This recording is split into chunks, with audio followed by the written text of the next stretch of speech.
Welcome to After the Bell podcast with your host, Lauren Cranmer. This is a podcast for cancer thrivers, and today is episode 6. We are talking to Michelle Kong. She is an amazing, adorable human, and she is a breast cancer survivor, and she has a lot of amazing insight. Michelle works in an oncology department and specializes in patient experience. So not only is she a breast cancer survivor, she works in the world of oncology. She also puts a lot of amazing content out on her Instagram account. She is extremely creative and her visuals are beautiful, but the content that she provides, the information she puts out regarding her story and cancer in general, and just the emotional aspect of cancer are always so spot on and relatable. And I think that for anyone going through cancer, she is an awesome person to follow along with, but also for somebody who just was diagnosed. I think she has a lot of important things to say and a lot of realities that I think she puts out in a really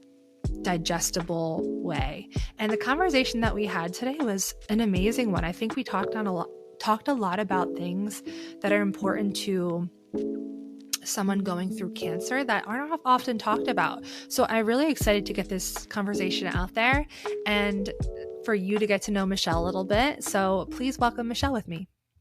Welcome to After the Bell. I am Lauren Cranmer, and we have breast cancer survivor Michelle Kang here. Welcome, Michelle. Hi, Lauren. Thank you so much for having me. I am so excited to chat with you. I've been following Michelle a little bit while now on Instagram, and I just love everything that you put out there. And I really think that like I said to you, I think you deserve so much attention because you have amazing visual content. You have amazing the actual content itself is informative, it's educational, and it's just really relatable. So I really just kind of want to see what's behind that and a little bit more of your story. So obviously you're here because you're a breast cancer survivor. And I want to know a little bit of how are you diagnosed? What was the start of it all like for you? Yeah, before I get started, I just really wanted to say I am so excited to be here and finally talk with you. I know we kind of exchange DMs, like each other's posts, but it's so nice to just kind of have this interaction. So thank you so much for having me here.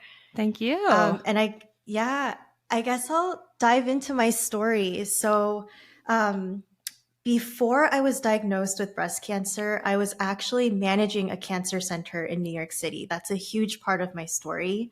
And in June, July of 2019, I had huge travels planned. So my sister was getting married. We had a bachelorette in Cabo. And then right after that, I flew into Korea. And that's where my fiance and I went to just kind of travel and kind of revisit our motherland and have fun. While we were being intimate, we both felt a lump in my right breast. And I freaked out because I knew, number one, cancer didn't run in our family. And two, this was very similar to the stories of the cancer patients that walk through the cancer center that I managed. So my story was really similar to theirs. And I knew deep down something was wrong.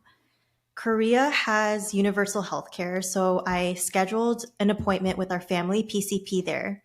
And he looked at me and he was like, "You're way too young to have breast cancer. There's no way. It's probably dermatology related." So he immediately dismissed me and sent me off to a dermatologist. And in my head, I'm like, this is complete bullshit because radiology or a different type of referral wasn't even considered. But I was open to it. I was like, okay, let me just triple check and see if it is dermatology related. Same thing happened. He dismissed me, said I was way too young, and gave me eczema cream and called it a day. As soon as I got home. If only it were that easy, right? To just slap on some eczema cream. I know, exactly.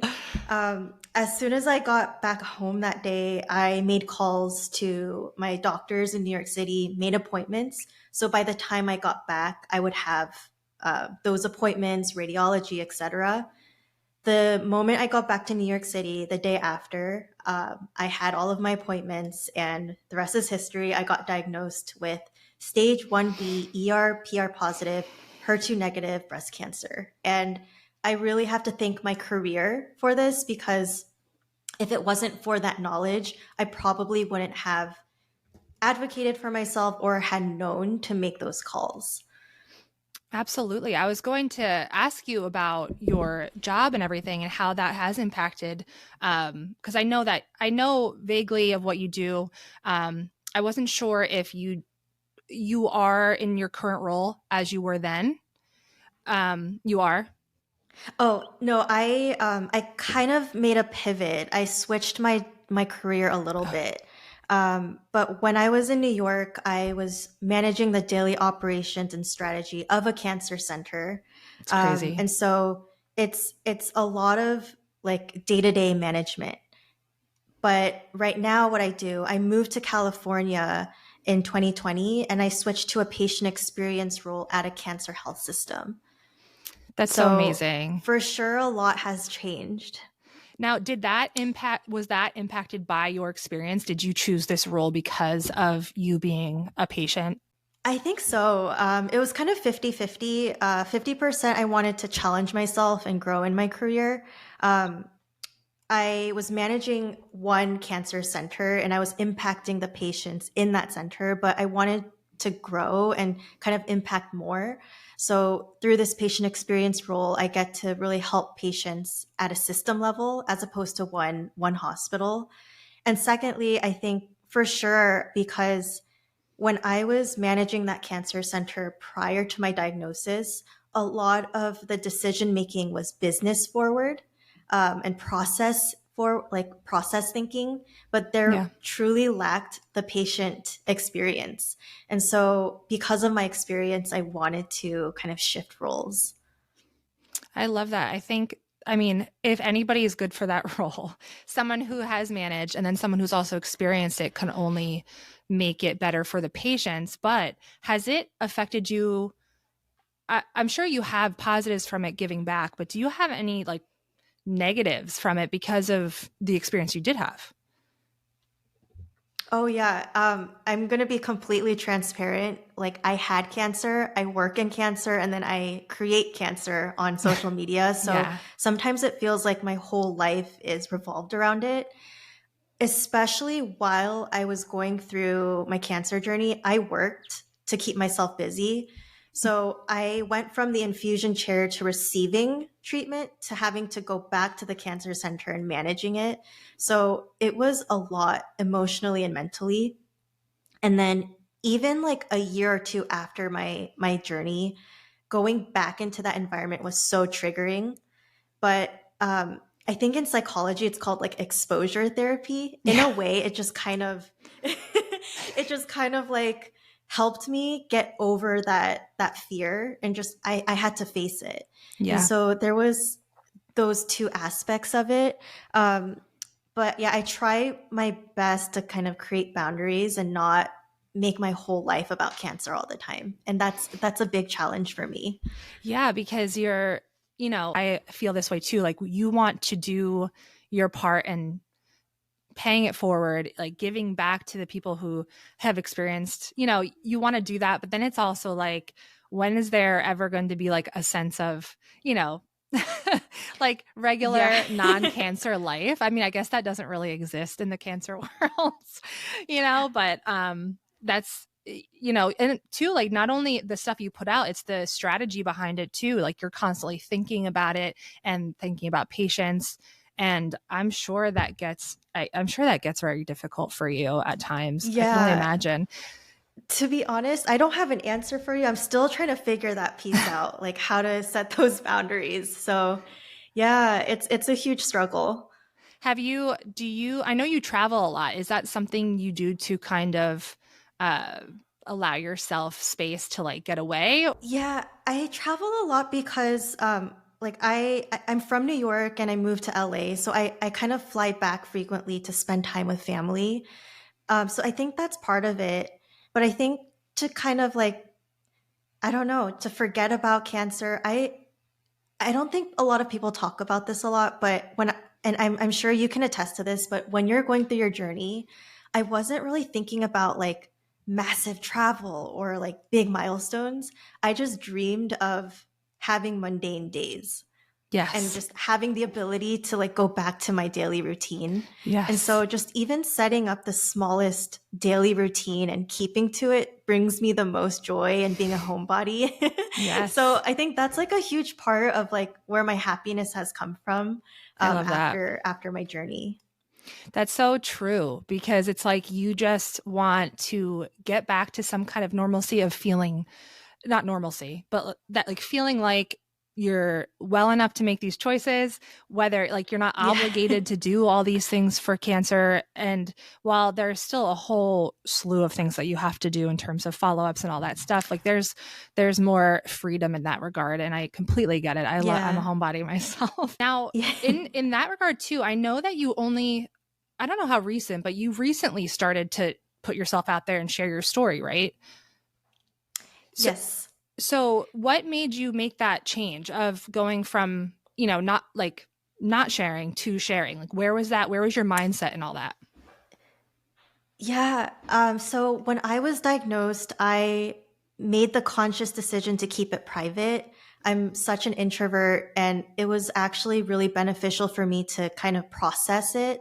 I only told a select few family members and friends who I knew were emotionally intelligent enough to kind of help me through it.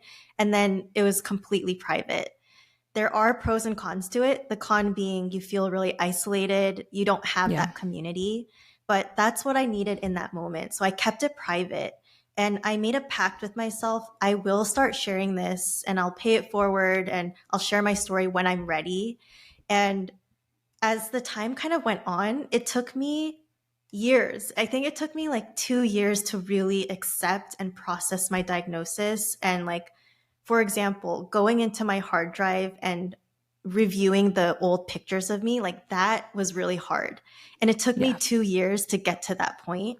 And so I promised myself once I feel ready, I'll start sharing. And that's kind of how the whole like content creation process started. Um, and I kind of just dabbled into it and it just kind of went off from there. But it was really important for me to get to that point of being comfortable and facing my diagnosis. I love that you had that thought process because that's not like you're very emotionally aware of yourself, I think, to know that this was just a time for privacy and eventually you'll want to share your story. I think that's really amazing because how do you think about wanting to share when you really just want to stay in your little bubble of, like staying close to home and not really expressing and letting people know kind of like the heaviness of your life. That's very thoughtful of you. Yeah, and I think another big part of it is like when we think of cancer, a lot of people think about the physical, like chemo, loss of hair, loss of breasts, but like it's truly such an emotional game. Like I don't everyone's different, but for me, I really struggled emotionally and mentally. That was harder than the physical. And so having to kind of process everything, accept everything, cry, have mental breakdowns, that was kind of what I needed to do Yeah. for those 2 years and like just kind of get past that phase. Yeah. And I think I'm glad you said that too, because I think that is, while it's horrible and we don't want to go through this, it's absolutely normal and okay to want to, or to Yeah. be in that space, to be in the space where you're you're figuring it out, you're not feeling great, mentally you're trying to process everything. That takes time. And I think that some people are not necessarily afraid, but they don't want to stay in that space because it's almost like a taboo thing. But it's okay to not feel Yeah. okay. And I think you're a good testament to that because you allowed yourself that space and now you've kind of like blossomed into this person that wants to share and is able to have the emotion to open up yourself, share your story, and put yourself out there because you allowed yourself that time. And I think that's a really great message to get out there, that it's okay to feel like crap and allow that. So going into your like content creation journey, how did you because it's been years that you kind of had to process, how are you going from, processing all that? Like how do you bring back these emotions, and how do you come up with the things, that you talk about? Yeah, I think for me it's just I journal a lot. I Okay. journaled a lot throughout my journey, and I'll just kind of like sift through old pictures or my journal, and if it's something that's kind of resonating with me in that moment, I talk about it or I'll create something. But it really starts off with writing a lot. I like to write and journal, and it all comes from there. Um, but I think also I just love creating. And when I kind of was in my childhood period, I loved being creative. Like I loved photography and writing and all of that. And then when it was time to be an adult and choose a career, I put all of that aside. And when I was going through my cancer journey, I realized like that's my biggest regret in life. Like I need to focus more on my loved ones and my passions. And so it's just kind of bringing all of it together, like everything that I like to do, my journey, and just it's a healing process. I get to talk about cancer, but through ways that I enjoy. So it all kind of comes together as one. That's awesome. I love that. And I could appreciate you like wanting to touch base and getting back to the things that you love, because I think like, we all go through this like transformation. Like it's there's this like distinct before cancer where it's like you live life without thinking about it, and then it just hits you and like uproots your whole entire life, and you could allow it to, create this ability to reapproach your life, like rebuild your life a little bit in the way that you want with what is going forward. Or you can kind of, um, uh, allow it to just be at peace with the life that you have. And I love when people are able to kind of take that negative space and create something out of it and make something positive and rebuild. So I think that is awesome. That you're able to do that and you're doing it. And I do want to ask you, like, if somebody, what advice would you give somebody who is in the space where you were, where they're kind of thinking about sharing their story, but are afraid? Do you have anything you would say maybe to your past self that would help others? Yeah. Oh, there's so much that I would. It's hard to pick one. I think I'll name a few. So the first, for sure, I would say you are not alone. Because I kept my diagnosis private, I felt so isolated, so alone. But I forgot to realize, like, yes, I'm physically alone, but there's so many other young women out there who are walking that same path or who have walked that same path. So it's really important to remember you are not alone. The second, I would love to tell my old self that I would become more in due time. When you're going through cancer at such a young age, I was 27. That's the only title that I gave myself, cancer patient. And that's all I thought I was for that time period. Right. And to my surprise, years later, I became so much more. Like I became an aunt, I became a California Oh, resident. And it's like the title of cancer patient gets pushed back, but in due time. And you're not just a cancer patient after everything is over. And I wish I could have reminded myself that. Another thing, sorry, there's so many things I no, would tell go, my old let it self. go. Another thing, it's like, it's not like inspirational or anything. It's like really practical, I think. Something that I struggled with during my journey was the comparison game. So, for example, I would be scrolling through social media and something bad happened to another girl, and I would immediately copy that experience and paste it into mine, thinking it happened to her, so it'll happen to me. Then I would Right. go into this huge spiral where I would stalk this person. I would think like, do they have the same cancer as me? Like Yeah. the same Yeah. breast cancer? Do they have genetic mutations? Like I would try to find similarities, and it was such a waste of time. And I wish I Yeah. could tell my old self, we all have different DNA. despite us having the same type of breast cancer, there's so many variables at play. So it truly is a waste of time to compare. If Hmm. anything, we should learn from other people's experiences. We shouldn't copy paste. Right. So those are just like, I have so many more, but those just come to the top of my mind.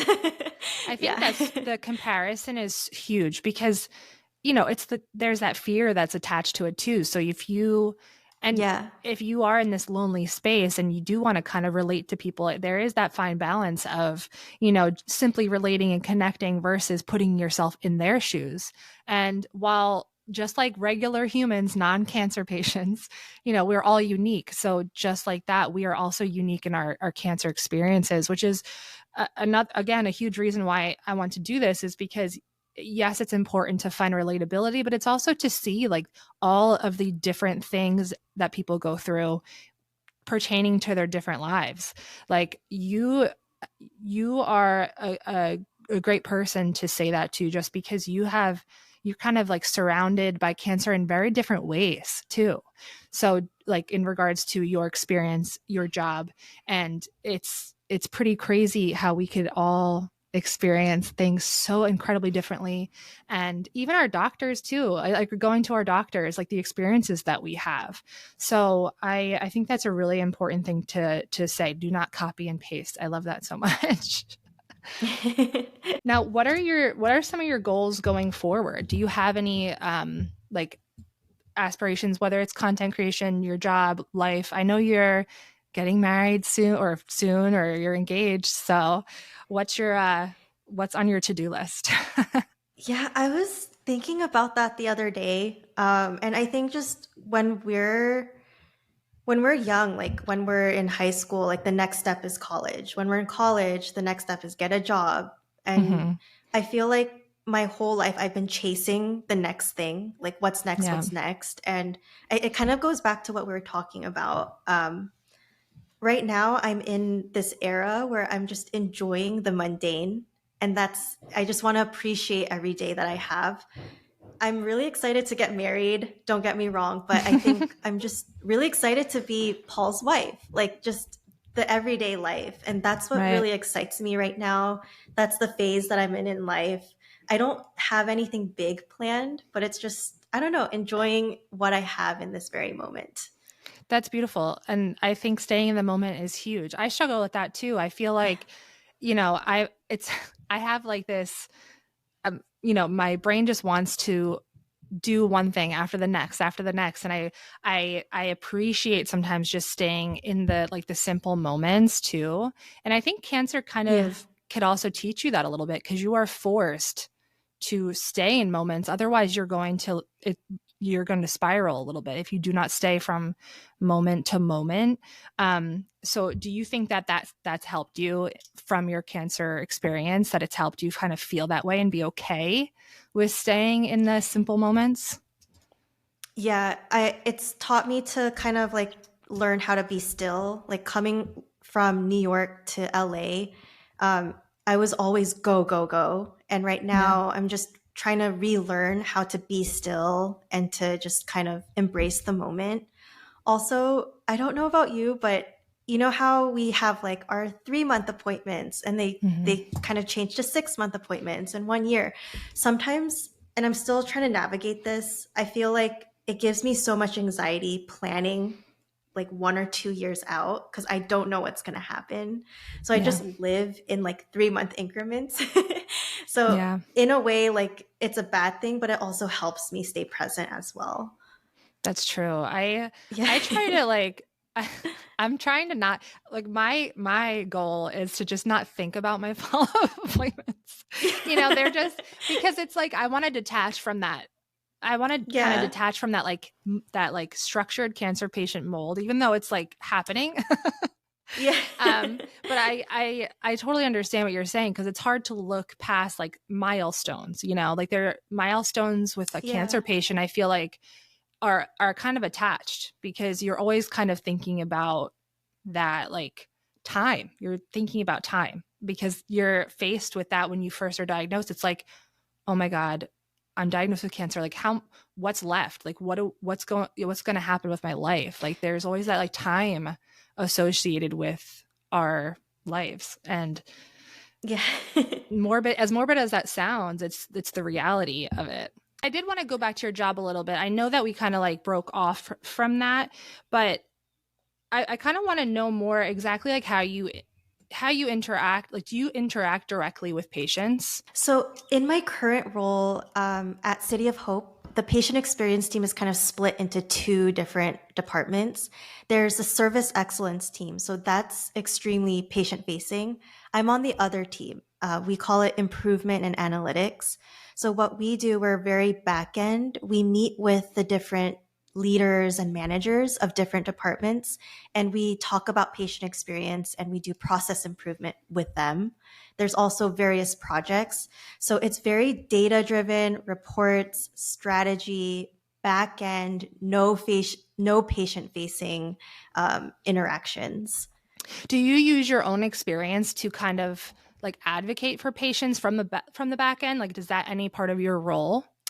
Oh, yeah, 100%. I definitely pull into my experience. I'll kind of give an example. Right now, we're implementing real time surveys. Historically, it's been like paper surveys that are like 50 questions long. So we're switching over to text message surveys. And Oh, while we're nice. meeting with all these different stakeholders, different leaders, for example, they're like radiology, let's send a text message survey after every radiology appointment. But these leaders don't realize radiology is every single day. Or chemotherapy, it's like it can be frequent.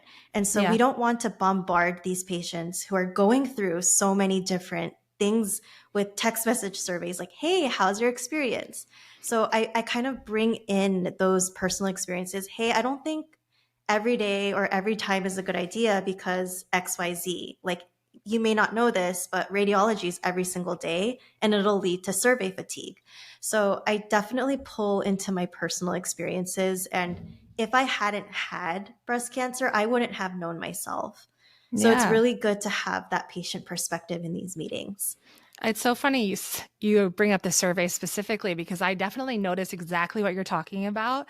I get with no matter what visit I'm at, I get a survey, and I'm at this. It's a phone call for me, and I'm at the point where I just hit Oh, wow. like I just swipe up and I do not answer the phone call because I know exactly what it Yeah. is. I know it's the survey, and I'm so over that, and it's so true. And obviously, I want to all the people that I've dealt with, I want to who have done a really good job or, my experiences is good. I do want to give that back. But the same breath, I also do want to let it go a little bit in the sense of like forget and not deal with it Yeah. like the surveys all the time. So that is an amazing thing that you're bringing up there because I think that's a very valid point in terms of the constant, how are we doing from the cancer perspective.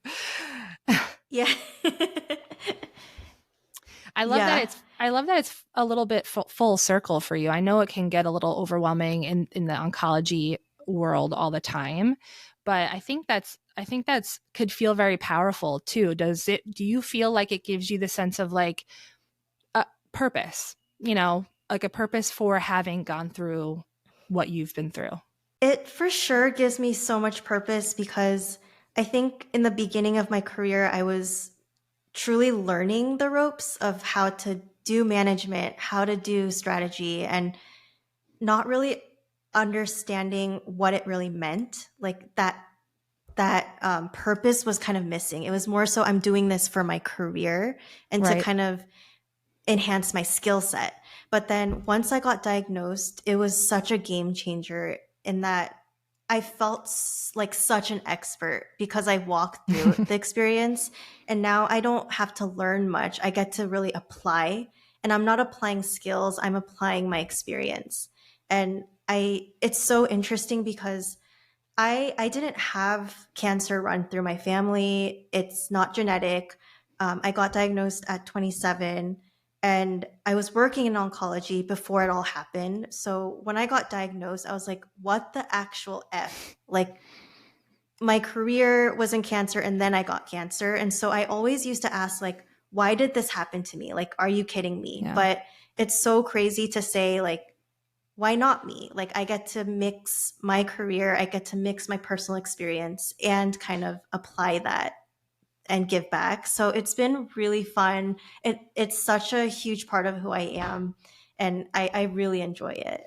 I think that is just an amazing thing that you could make a positive out of that and it give you some kind of purpose within your job because we could all get so tired of going to our jobs 9 to 5 and not feeling like connected to it, having like a personal Yeah. connection. And while I would never want to wish cancer on somebody, obviously, it is great, especially with cancer, to have that feeling of purpose after and feeling of connectedness to something that, you know, an obligation of sort. So I love that for you. Going back to your treatment, I know you said you dealt with the mental and emotional struggles a little bit more so than the physical. What was your what year were you going through your treatment? 2019 into 2020. So you was that within like the whole COVID experience like situation? Not really. Just the Okay. tail end. So I finished. So I did egg retrieval, 14 Oh, you double did. mastectomy, 14 rounds of chemo, and then I became cancer free in the beginning of January. And Okay. then I had to do my plastic surgery, and so I was going in for fills, and then my reconstruction, my implant surgery, got completely delayed because of COVID-19.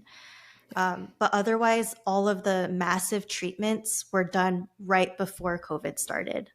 Thank God, because I know some people who their like important procedures were straight up canceled, which is insanity. It's so Yes. insane. So I'm very happy that you at least kind of were on the tail end of that. Um, Yeah. Now, you had mentioned really quickly the egg retrieval. How was like the fertility aspect for you? Did you think about ever prior to like all of this? Did you ever think about like egg retrievals, IVF, all that stuff prior to your experience of cancer? No, not at all. At that time of my diagnosis, I was truly at my peak, like just living my best life, not caring about being a mother and just focusing on my job. And Yeah. so when I remember, like when I heard you have breast cancer, I heard like what my plan was going to be, kind of, and I forgot a lot of it. But the one thing that I did kind of remember was egg retrieval. I'm like, what? Like, I have to freeze my eggs? Like, this has nothing to do with cancer. And then Yeah. after kind of like processing everything, I realized, wow, like chemo can potentially impact my fertility. So this is something that I'll have to get done. But it was such a weird thing to go through, especially because family planning was never at the forefront of my priorities Yeah. at that time in my life. Um, and it's so rigorous. Like, you have to go into the fertility clinic, you have to do daily shots. And kind of at that time, I was in a 2-year relationship with my now fiance. And to talk about egg retrieval is so awkward. Yeah. Like, we were just going steady, and so to talk about the future and family planning, I didn't involve him in it. I kind of kept that private, and I did it myself. Didn't let him. We didn't go to the appointments together, Yeah. so it was really, really strange. Yeah, that's, I have the experience. I used to be a fertility nurse, so I worked heavily with people going through egg retrievals all the time, breast cancer patients too. And I never really thought about it the way you're kind of explaining it, like before all this happened. So you know, that idea that you don't even think about this, that's even a factor that it could affect your fertility when you think of breast cancer. That's such a huge blow on top of all the other things. So did that like affect Yeah. your mental state? Obviously you were trying to be protective of your relationship a little bit too with that. Like that's a lot. Did it affect you like mentally? I think it did. But if I go back to that time, it was just kind of like I was on autopilot the A whole time because whirlwind. it was so rigorous, like the daily injections, the pills. And I knew I had like a marathon ahead of me, not like Yeah. a sprint. Like I had so much to that came after that. So if I'm being honest, like I don't know if I dealt with it or if I didn't. I was just on autopilot Yeah. trying to get through each day. Yeah. That's that was Yeah. the beginning, right? You said you went through that after your mastectomy It was or the first thing in it my was the first journey. thing you I did. froze my eggs and then my Yeah. mastectomy. Yes. Okay. Yeah. So you're just in that like thrown into it phase still. Yeah. I could only imagine just like the like kind of like you kind of have to just shut down. You're still in that zone of like going from doctor to doctor and, learning about breast cancer and all the things that it affects.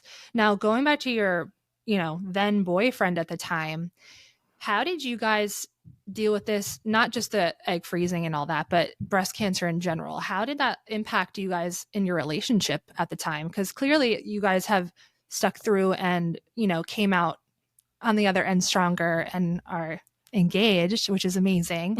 But in that space in the beginning, how did that affect you guys? Oh my gosh. It was when I got the news I had breast cancer, I remember like breaking the news to him and sitting him down and saying, like, I will not resent you. You can leave. You Oh, don't have to be here. And I will always like view you so like our relationship will always mean so much, but I want you to be happy and you don't have to like go through this with me. And then he kind of like laughed and he's like, are you kidding me? I'm for sure gonna stay. I'll help you through this.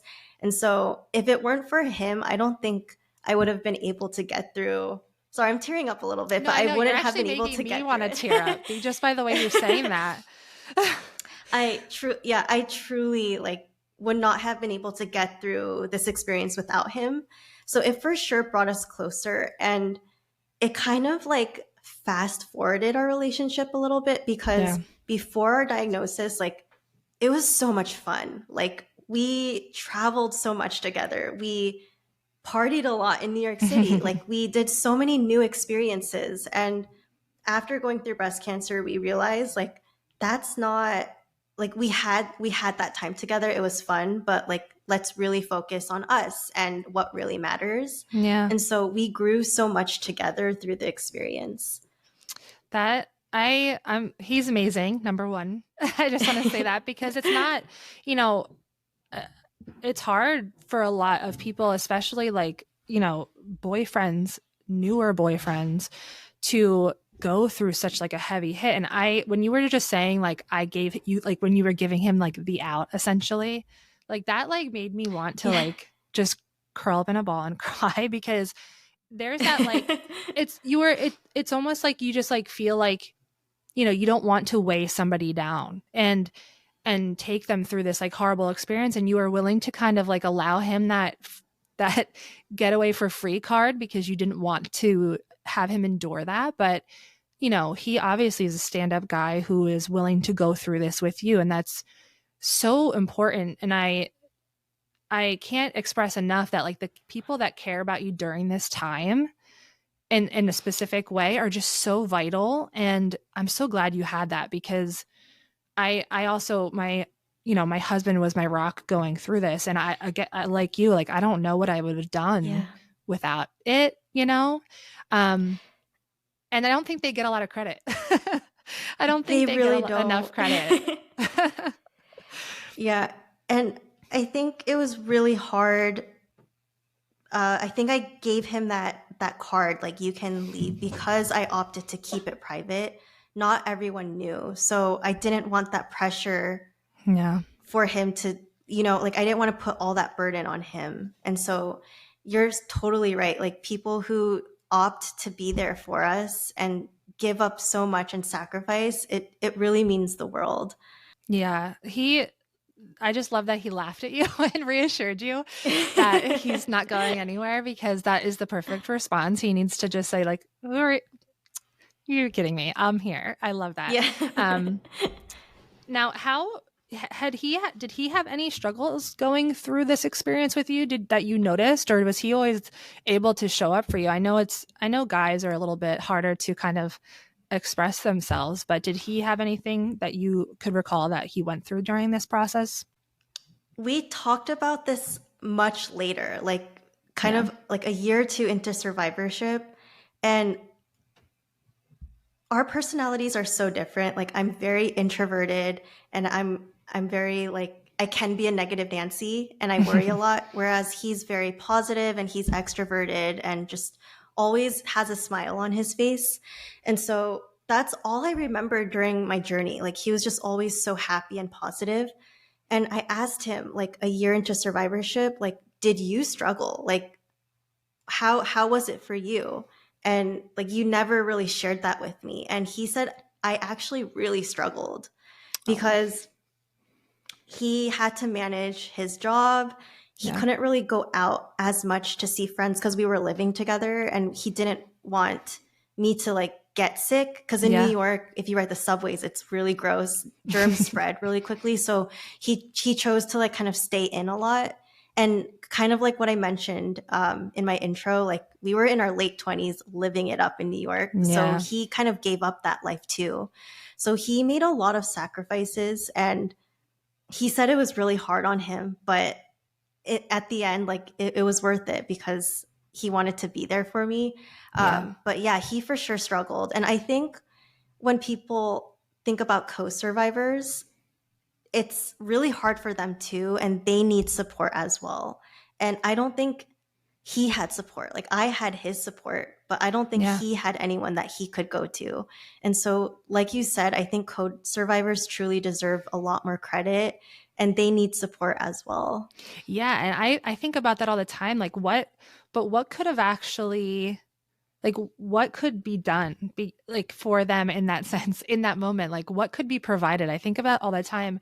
And I always, like you, like I've asked and tried to talk about and communicate, but, um, you know, there's really not much. It's just like they're kind of just there to be that for you and they get kind of pushed to the wayside. So that's like in regards to everybody's focused on the people that are aware. They're focused on you and caring for you and, just showing up for you in that way. And they're kind of just there to, you know, experience it with you, but not get all that support. So I do think that's such an important topic to bring up too, just because they do need to be provided support. It's not an easy thing to go through. I'm sure the thoughts that go through their heads are, not easy, just like they are not for us. And I say this all the time. I probably said this in like every single interview. I would not want to be the person on the other side. It's Yeah. just that's, I wouldn't want to watch somebody that I love go through that. So, more power to him for being able to be that for you, even when he was struggling after like kind of uprooting your lives together. But I love seeing that you guys kind of came out stronger together and really honed in on the things that were important to you together, because I think that's so huge for relationships going forward and all the things that you're going to tackle in your lives going forward, because life is just crazy. But I really appreciate you, sharing your story with me today, but also just generally. I think you have really, a lot of really important things to get out there and to share. And I even, I wasn't really expecting to talk about, relationships with you, but I'm really glad that we were able to kind of like navigate there, because all these things are just like like they may seem like minimal, but they're so big to the story of a cancer patient, like all the people that are involved in their lives. Yeah. And that's why I love talking to people who understand, because there's just like so much more than just treatment. Like you were saying, it's much more than like the physical aspect. And I don't know, I just appreciate you sharing all of that. Sorry to go on my tangent Yeah. and being all like emotional. No worries. It's so nice because it like truly means the world to be able to talk about anything about breast cancer, I think, because this is what I was missing during my journey. Yeah. And so having the opportunity to just connect on something that we've both been through, like old Michelle who went through cancer, like I wish I could tell her you will talk about it with other people. Yeah. You will have a community in the future. And so it really means the world to just be here and talk about breast cancer with you. Yeah, and thank God for social media, right? I feel like that wouldn't like there's so Yeah. many people I've been connected with that I don't actually know a lot of, cancer survivors in my direct life where I've like, I don't have like an immediate breastie that I hang out with all the time, but Yeah. the internet Same. I've met with a lot, or I've talked even casually, or even just like how we kind of DM each other here and there and follow along. It still like has such a huge impact. And being an introvert too, I think that's important for us because, we don't really put ourselves out there in like the world, but we're able to connect on with like random strangers and have it touch like this part of our lives, which is a very important one. So as much as social media can be crazy, I think it's a beautiful thing. And Yeah. I'm so thankful for it. Yeah. And I love that you said that because I feel like everyone thinks you have to join support groups or you have to go to the huge events. But Yeah. if you're introverted, just DMing someone or like sending a meme or just Yep. laughing about something, like that's impactful enough, like you Yeah. have to do your journey, your survivorship journey in your own terms. And so I love that you brought that up because whether you're introverted or extroverted, there's something or there's a community out there for everyone. Absolutely. And I think going back to you comparing your like cancer treatment, your, the diagnosis itself to others, there people could also do that too in survivorship.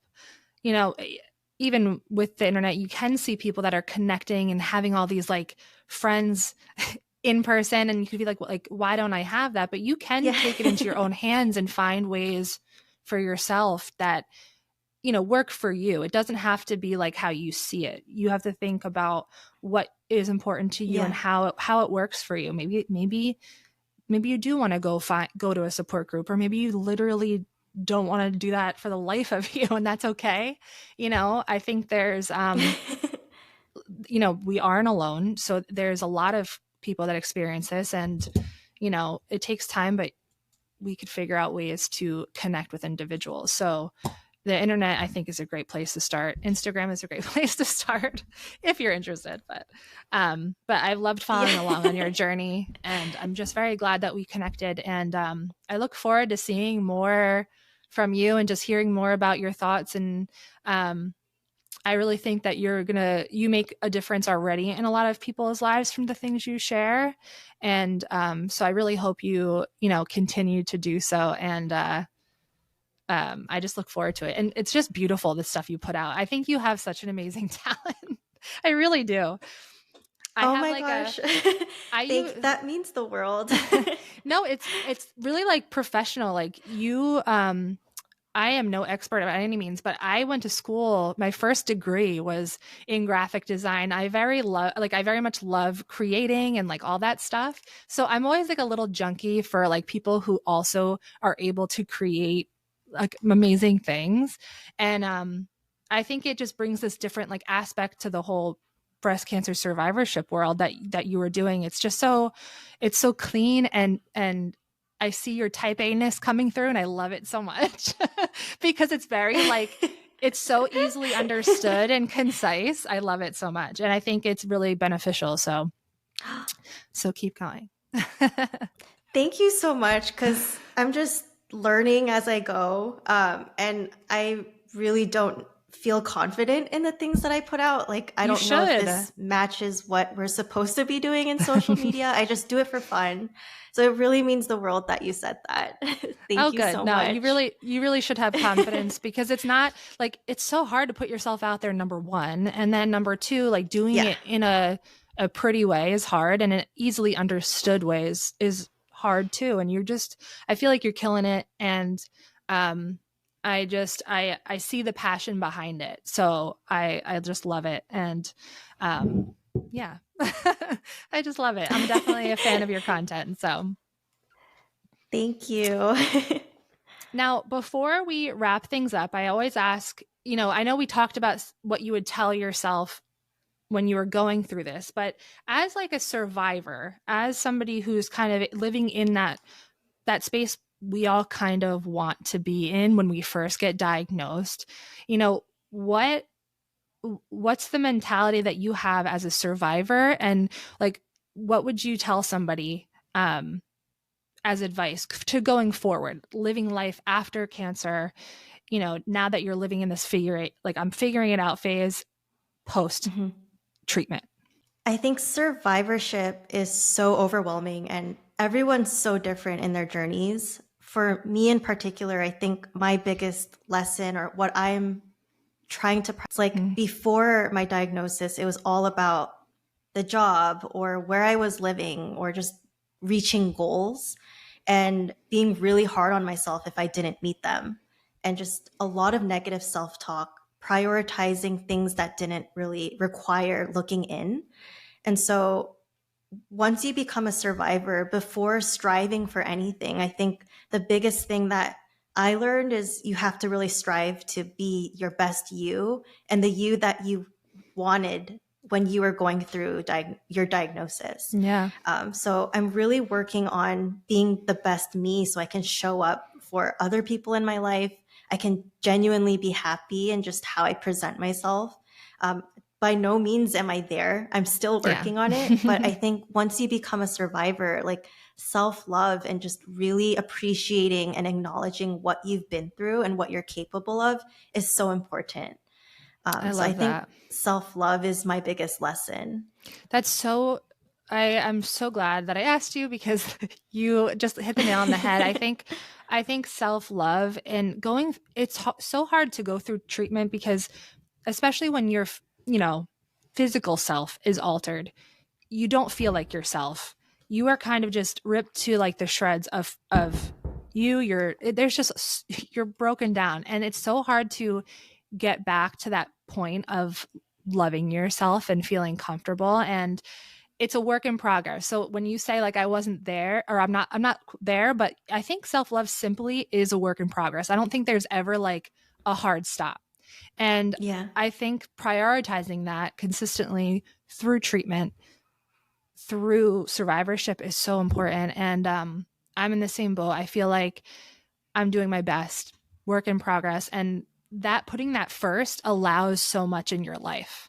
It allow like for yourself, but also for other people's and the way you want to give back. So I'm really glad that you touched on that, and I think it shows through for you. And I really appreciate that in you, and that you said it, because self love is should be the priority. You know, to love your life, live your life that the way you want it, and just appreciate the things that we do have, count our blessings, and Mhm. all of those all of those cliche things. Thank you again, Michelle, for being here. I really appreciate it. If somebody wants to connect with you, where could they find you? I, I'm most active on Instagram. So my IG handle is Michelle Kong, my name, Kang. I will put everything down in the show notes with your information if anybody wants to reach out to you. But other than that, thank you so much, Michelle. Thank you so much for having me, Lauren. It was so nice talking with you.